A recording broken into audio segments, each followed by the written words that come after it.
through the establishment of the Mindanao Disaster Resilient Resource Center and so on and so forth. Kanong importante kay naanayuta sa lunungkan.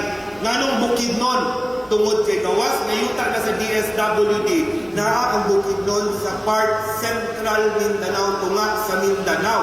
Nganong importante kay kung moabot ang dako nga katalagman, kung hinabang ang hisgutan, ang makarga nga food packs gikan sa kauluhan, mukabat lang og 6,000 kabuok.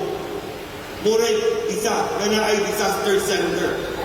Visayas, kung ikargang barko, kung maayo ang panahon, mukarga lang og 60,000 ka food packs.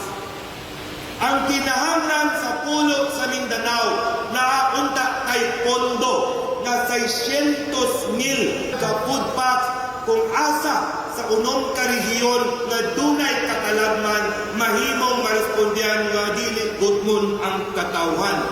Kini, I'm so happy that Congressman Lordan led and filed this bill.